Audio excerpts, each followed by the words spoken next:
Welcome to Bedtime Astronomy. Explore the wonders of the cosmos with our soothing Bedtime Astronomy podcast. Each episode offers a gentle journey through the stars, planets, and beyond, perfect for unwinding after a long day. Let's travel through the mysteries of the universe as you drift off into a peaceful slumber under the night sky. Welcome to The Deep Dive, the show where we take the latest, most complex scientific research and, well, we give you the essential distilled truth. Today, we are setting our coordinates for the outer solar system. A cold, dark, and, let's be honest, often forgotten frontier, the Kuiper Belt. It really is. I like to call it the ultimate attic of our solar system. It's just holding all the remnants, the original components that simply didn't make it into the planet. That's a great way to put it. Yeah, if you want to understand the origins of Earth and the whole solar system, you really have to look out there. Absolutely. So the goal for this deep dive is to act as your shortcut. We want to help you understand a crucial new astronomical puzzle. We're going to distill the core findings from a recent study that used some incredibly sophisticated data analysis. This is real computational detective work to suggest there might be a structure hiding out there, right at the edge of the known planetary system, a structure we've either completely miscategorized or maybe missed entirely. And to really appreciate the scale of this, we first have to define the neighborhood, the Kuiper Belt. People often call it the third zone of the solar system. It extends way beyond the giant planets. Okay. It starts right outside Neptune's orbit, which is already about 30 AU from the sun, and it stretches out to, roughly 50 AU. And just as a quick refresher for everyone listening, an AU, an astronomical unit, that's the average distance from the Earth to the sun. Right. So when you say 50 AU, we are talking about a region that is 50 times farther away from us than our own sun is. That's just a truly vast donut-shaped reservoir of ice and rock. It is, yeah. And within that vastness, you've got the Kuiper Belt Objects, or KBOs. These aren't stars or hot gas or anything like that. They're mostly icy planetesimals, small rocky bodies, and of course the famous ones, dwarf planets like Pluto. Right. Pluto's the poster child for the Kuiper Belt. It really is. And the prevailing theory is that these KBOs are the pristine leftovers. They're the building blocks that just never managed to coalesce into a full-size planet during the solar system's tumultuous formation period. They're basically relics, preserved in a deep freeze for billions of years. Which means finding structure out there, finding organized groups of these relics, is like finding chapters of a history book we didn't even know existed. Exactly. It gives us essential clues about the conditions, the gravitational forces, all the events that happened billions of years ago. Precisely. And that's the hook for today. A new study using these advanced clustering algorithms suggests there's a structure within the Kuiper Belt, a potential inner kernel, that is completely distinct from everything else we've mapped out. Wow. And it's a structure defined not by, just its position, but by the subtlety of its orbital mechanics. And this research is so exciting because the evidence is conditional, right? It hinges on some really technical parameters. It does. But the possibility of a new, pristine population is forcing us to rethink the dynamics of the early solar system. It's just a spectacular convergence of computation and classical astronomy. It's the machine forcing us to look closer at what the human eye might have just dismissed. Okay, so let's unpack this. We should probably start by grounding ourselves in what we thought we knew. Let's define the classical KPO and the orbital characteristics that separate, the quiet objects from the chaotic ones. Right. So when astronomers study KPOs, the primary method for classifying them is to look at their orbital elements. These are the mathematical parameters that define an object's path around the sun, and they're incredibly stable over really long time scales. Okay. And the two most critical parameters for defining populations in the Kuiper Belt are inclination and eccentricity. Let's make sure we have crystal clarity on those definitions, because they are pretty much the foundation for this entire deep dive. Okay, so inclination. Think of it as the tilt. Imagine the solar system plane, the plane that the orbits of the major planets define, as a perfectly level, enormous racetrack. A flat disk. A flat disk. Inclination is just the angle an object's path makes relative to that racetrack.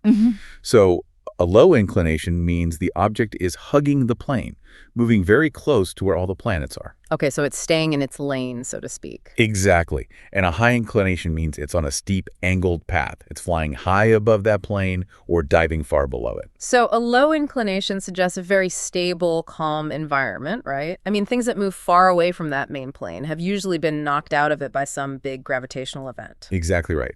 And then the second factor is eccentricity. Okay. And this just defines the shape of the orbit. A low eccentricity means you have a nearly perfect circular orbit. The object stays roughly the same distance from the sun the whole way around. Like a perfect circle on a piece of paper? Pretty much. Yeah. But a high eccentricity means you have a highly elliptical, a really stretched out path, kind of like the famous orbits of many comets where they swing in really close to the sun and then travel vast distances away. And just like with inclination, an object with low eccentricity, that also suggests stability.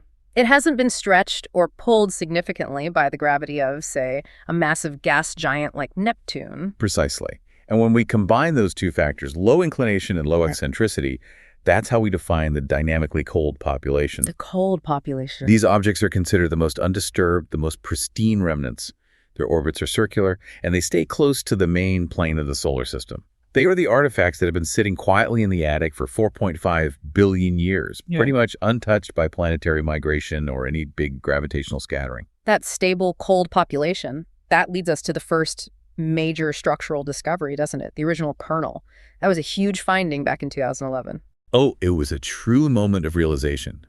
A team of astronomers, they were carefully mapping this growing inventory of KBOs, and they noticed a specific, denser region, a clear clumping of objects centered around 44 AU. And what immediately qualified this dense clump to be called the kernel? What made it so special? They realized that the objects inside this concentration were the peak examples of that dynamically cold population we just talked about. Okay. They all share these extremely low inclinations and eccentricities. They weren't just scattered randomly.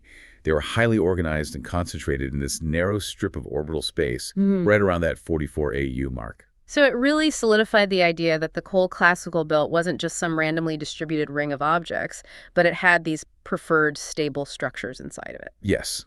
But here is the critical historical detail that really sets the stage for today's research. Okay. That original 2011 observation, while statistically sound for its time, was predominantly visual in nature. Visual in nature. So they were literally looking at plots of dots. Pretty much. Astronomers were using classic plotting and statistical deviation analysis. They were mapping dots, confirming the density difference, and using their eyes to confirm the clumping. And as powerful as human perception is, it has its limits, especially when the differences you are trying to spot are these incredibly subtle variations in orbital physics between objects that are already classified as cold and stable. That's the crux of it. The researchers in this new study, they recognized that visual methods, or methods relying just on human judgment of plotting density, might have missed the finer details.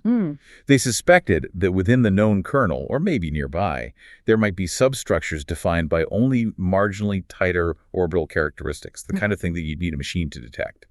And that suspicion, that was the genesis of this computational deep dive. So we've established that the human eye kind of hit its limit on discerning these minute gravitational footprints. It was time to stop plotting dots by hand and bring in the rigor of modern data science. So let's move into that, part 2.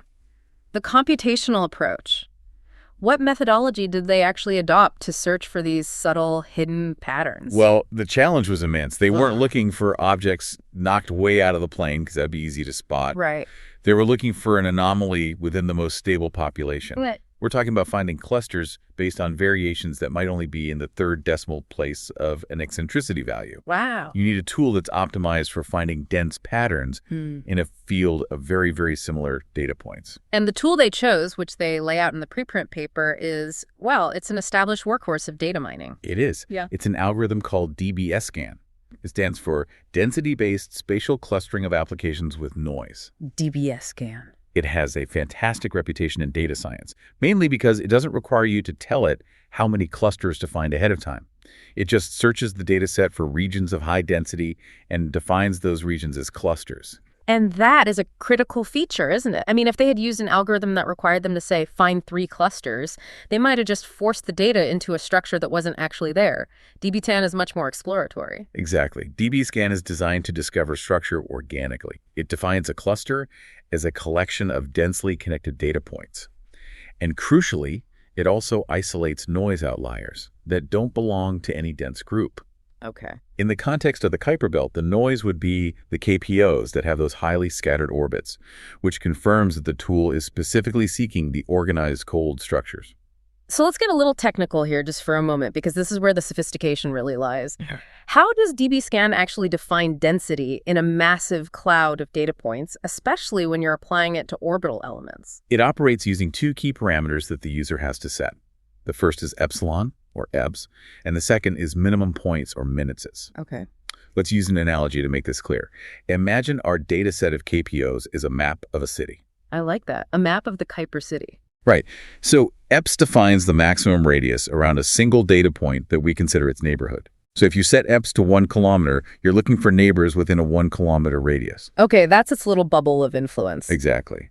And minpins defines the minimum number of data points that have to fall within that radius for that area to qualify as a dense cluster. Say you set minpins to 10. So if I pick a KBO on the map, Right. and within its neighborhood, that radius defined by EBS, I find at least 10 other KBOs, which is the minpiths requirement. Then that first KBO is designated a core point of a cluster. That's the engine of the algorithm.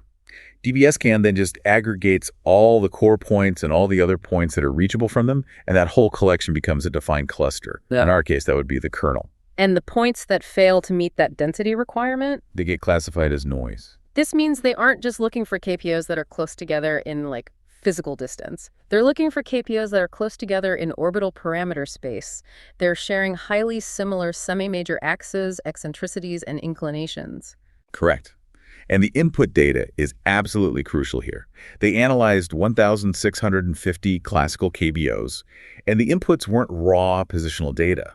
They used what are called barycentric free orbital elements, specifically the semi-major axis, eccentricity, and inclination. Okay, that term barycentric free sounds a little bit like jargon, but it sounds like it's absolutely essential to the cleanliness of the data.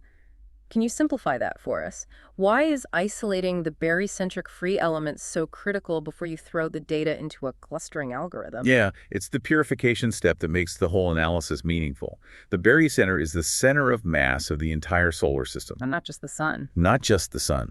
Because planets like Jupiter, Saturn, Uranus, and Neptune are so massive, that center of mass isn't static right in the center of the sun. It actually shifts around slightly as the planets move in their orbit. It's that constant gravitational wobble. Exactly.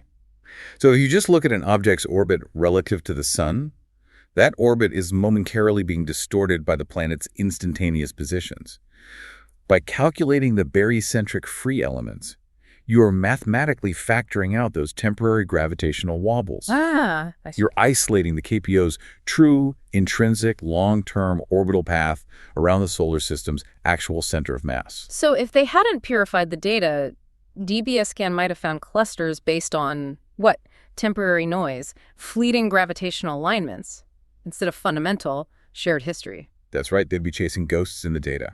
This purification step ensures that any cluster DBSCAN identifies is a group of objects that genuinely share a common long-term dynamic history, a history defined by the primordial forces of solar system formation, not just the current alignments of the giant planets. Okay, so the stage was set. They had the precise filtered data, and they had this powerful machine learning tool, DBSCAN. But before they could go hunting for new structures, they had to prove the tool actually worked. That was the methodological necessity. I mean, if DBSCAN couldn't confirm the kernel that was visually identified back in 2011, then the whole approach would be invalid. So what happened? The initial success was overwhelming.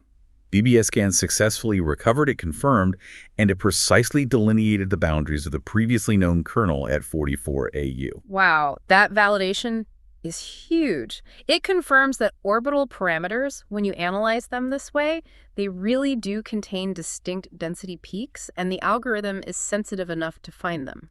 And not only did it confirm the cluster, but it provided a much more rigorous mathematically defined boundary for the kernel than the earlier visual surveys ever could. The machine basically verified the human observation and then provided the precision that was missing. And so, having validated the approach, the algorithm was then free to search the rest of the cold population for structures that maybe the human eye or classical statistics had missed. This is where the story shifts from methodology to revelation. The machine delivered. And the findings are, well, they're profound. Okay, let's talk about that revelation, the core discovery of this new computational study. After DBSCAN successfully confirmed the 44AU kernel, what surprising element did it immediately identify next? The algorithm found a second structure, a distinct and highly concentrated structure, immediately adjacent to the original kernel. This new cluster was centered at approximately 43 AU. 43 AU. So we're talking about a structure that is just one astronomical unit closer to the sun than the kernel we already knew about. That's right. To put that into perspective, 1 AU is the width of Earth's orbit. In the colossal scale of the Kuiper Belt, that is a minuscule physical difference. It is. This is not about finding some structure way out in the distant scattered disk. This is about finding high-resolution internal features within the classical belt itself. The team, appropriately enough, named this new cluster the inner kernel. The inner kernel. The close proximity immediately raises the question, why is it distinct? If they're only 1 AU apart and they're both defined by low inclination, what subtle difference caused DBSCAN to separate them into two groups? This is the absolute defining characteristic, and it is entirely centered on that second orbital parameter we discussed, eccentricity. Ah, the shape of the orbit. The shape of the orbit. The critical finding is that the inner kernel's eccentricity distribution is significantly narrower than the eccentricity distribution of the original 44 AU kernel. Let's just linger on that phrase for a second. Narrower eccentricity distribution. If eccentricity is the measure of how non-circular an orbit is, what does a narrower distribution tell us about this population of objects? It's the fingerprint of dynamic stability. It means that the objects in this 43 AU inner kernel exhibit an almost uniform, highly circular orbital shape. They vary less from object to object than the KBOs in the 44 AU kernel do. So if the 44 AU kernel was the cold population, this 43 AU inner kernel is like the ultra-cold population. That's a perfect way to describe it. This suggests that the 43 AU population is, dynamically speaking, even more pristine. What does a higher degree of circularity imply about its history? Well, it implies that this population has been substantially more sheltered from gravitational scattering, specifically from the small constant perturbations caused by Neptune during its early migration and its subsequent orbital evolution. Any significant interaction would inevitably stretch those orbits out, increasing their eccentricity. The fact that the inner kernel's orbits are so tightly uniform suggests a very quiet, very localized formation environment, one that was protected from the chaos that slightly disturbed the objects just 1 AU farther out. So we're dealing with a population that is highly organized, incredibly uniform, and just fundamentally undisturbed. It's not just a clump anymore. It's a perfectly curated collection of ancient ice. Precisely. And this is exactly why the computational approach was necessary. I mean, the visual differences between a KBO with an eccentricity of, say, 0.05 and one with 0.07, they're indistinguishable to the human eye. But they represent two different dynamic histories. DBSCAN identified that the statistical density of KBOs with those extremely low uniform eccentricities formed its own isolated region in orbital parameter space. How significant is this ultra-cold group numerically? Are we talking about like a handful of objects, or is it a substantial population? It's a significant minority. The team estimates that the inner kernel contains between 7% and 10% of the classical KBOs they analyzed. So it's a real subgroup. Oh yeah, it's a sizable, definable subgroup within the overall cold population. This isn't just a statistical blip. It's a major structural feature. So for you listening, this means the Kuiper Belt is now known to contain at least two different stable populations. They're separated by only 1 AU, and they're defined by these minute differences in how circular their orbits are. Why does that tightness matter so much to existing solar system formation models? It matters because models of planetary migration, like the famous NICE model, they rely on specific assumptions about how gravitational scattering affected the planetesimals. If we have a population, this inner kernel, that remained exceptionally unscattered, it forces us to put tighter constraints on the timing and the mechanism of Neptune's migration.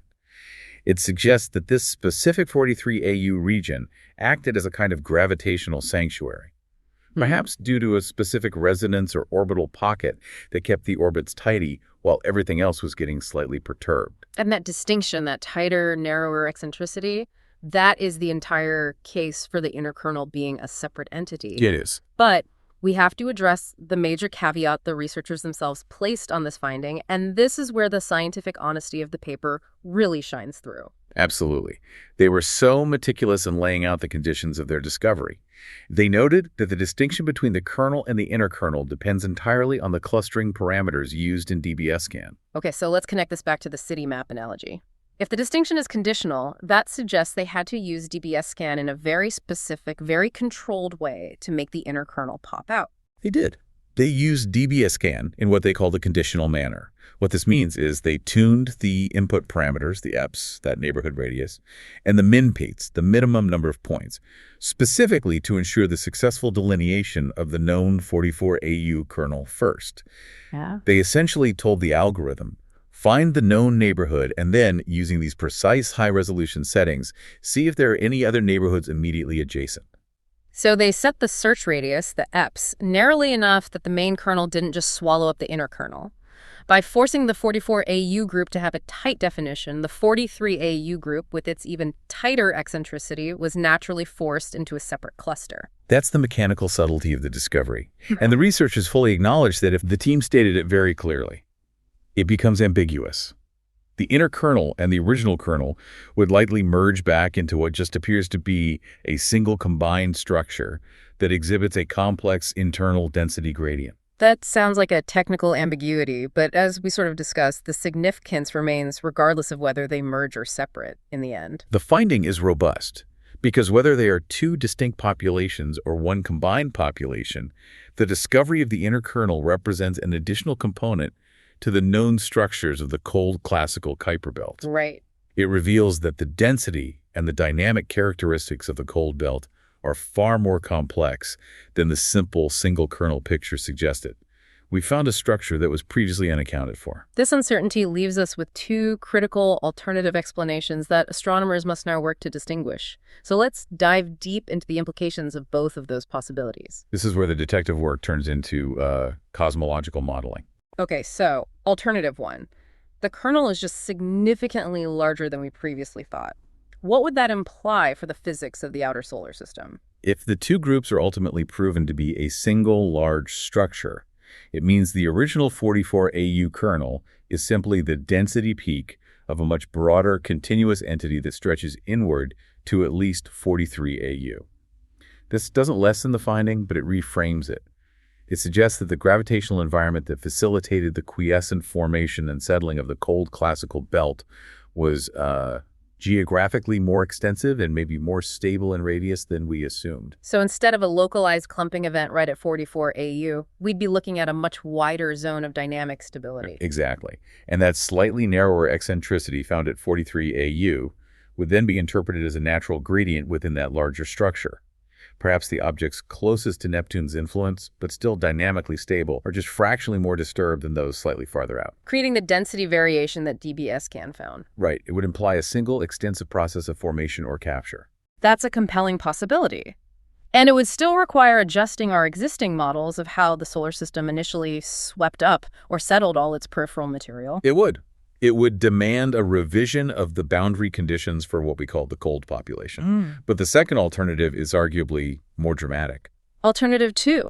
There's an additional distinct structure in the cold classical Kuiper Belt. The inner kernel is a truly separate population. What are the revolutionary implications if this turns out to be true? Well, if the inner kernel is truly separate, it suggests that the solar system formation process was episodic or heterogeneous, even within a very narrow band of space. So not a smooth process. Not at all. It suggests two distinct formation events, or two different localized gravitational trapping mechanisms that occurred very close together in orbital space. Could this relate to different phases of the NICE model? I know that describes the chaotic early migration of the giant planets. It connects directly to it. If Neptune's migration was not a smooth, single event, but maybe it involved subtle pauses or variations in speed, those shifts could have created discrete pockets of dynamic stability at slightly different radii. Okay. The 43 AU population, defined by its ultra-tight eccentricity, might represent an even older or more shielded population that condensed before the worst of the dynamic instability. While the 44 AU kernel settled slightly later, catching some of those minor perturbations. So finding two structures essentially gives us two distinct time markers, or two environmental markers for the early history of the outer solar system, where before we only had one. That's the power of the distinction. It forces planetary formation models to account for adjacent zones of stability that experience marginally different levels of scattering. The fact that the entire finding hinges on that tighter eccentricity at 43 AU is what makes this structural discovery so profound. We're not just cataloging objects, we're reading the tiny gravitational scars left on them. Regardless of whether it's a single larger structure or two separate ones, this new research has fundamentally changed the resolution at which we view the Kuiper Belt.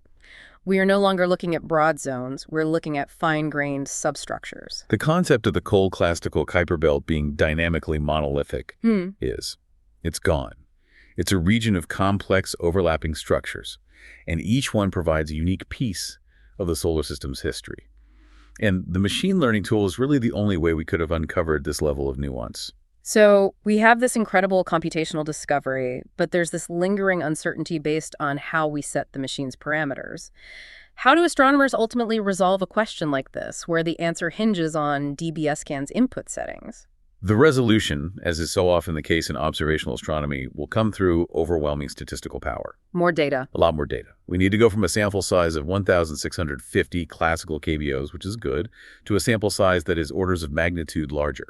We just need more data points to make the density features undeniable. And the necessary clarification is, thankfully, on the way, thanks to what is arguably the most ambitious survey telescope currently being built. That's right. The crucial data will be flowing from the Vera C Rubin Observatory in Chile. The sheer volume, the depth, and the precision of the data that Rubin is going to collect in the coming years will give astronomers the statistical weight they need to definitively clarify the nature and origins of these structures. The Rubin Observatory is designed to survey the entire visible sky repeatedly, capturing faint, distant objects with just unprecedented clarity. How does that directly resolve the ambiguity that DBSCAN presented? Well, it resolves the problem of the conditional parameters. If the inner kernel is truly a distinct population, if those eccentricities are truly separate populations, then increasing the sample size by 5 or 10 times will make that separation visually, statistically, and computationally unavoidable. So it won't matter how you tune DBSCAN's apes and min pits. It won't matter at all. The density peak at 43 AU will stand alone. And conversely, if the finding is indeed just an artifact of the parameters, and the two groups are part of one continuous entity, then the massive influx of new KBOs from Rubin will fill in the gaps in the current data. It'll smooth out the current density peaks into a single continuous structure. Exactly. The new data will either confirm the complexity or it will confirm the single broader structure. In either case, the ambiguity caused by the current data constraints will be resolved. The computational work has really just prepared the question that the next generation of observational data has to answer. Okay, let's bring this deep dive home with the key takeaways. What is the essential knowledge that you should walk away with today? First, I think, is that we've learned that sophisticated computational tools, specifically this DBSCAN algorithm, when you apply it to the subtle dynamics of the outer solar system, they're now uncovering structures we simply couldn't see before. And second, we found a potential new inner kernel at 43 AU, which is characterized not by its position, but by its remarkably tight, narrow eccentricity distribution. It suggests an ultra-pristine population. And crucially, we understood that this entire structural finding hinges on the subtle physics of orbital stability. The difference between a KPO with a very circular orbit and one with a slightly elliptical orbit is the difference between finding a new structure and just finding a larger version of an old one. It's physics at the margins, and it proves how sensitive the early solar system really was. It shows us that every nudge, every past gravitational interaction leaves a lasting imprint on these objects. This leaves us with a provocative final thought for you, the listener, to explore. If future Rubin Observatory data confirms that the 43 AU inner kernel and the 44 AU kernel are truly two distinct populations that settled separately, consider how sensitive our planetary formation models must be. We're talking about two distinct dynamic environments separated by only 1 AU, a minuscule fraction of the solar system's volume. Yet that subtle gravitational difference resulted in potentially distinct formation mechanisms or histories. It means that the forces that shaped our solar system were not only massive, but exquisitely fine-tuned. The Kuiper Belt is far from being a simple icy ring. It's a complex, layered archaeological site that we are just beginning to excavate. We will definitely be tracking those Rubin Observatory results. Thank you for joining us on this deep dive to the edge of the known universe. Until next time, keep thinking about those tiny perfect circles in the deep cold.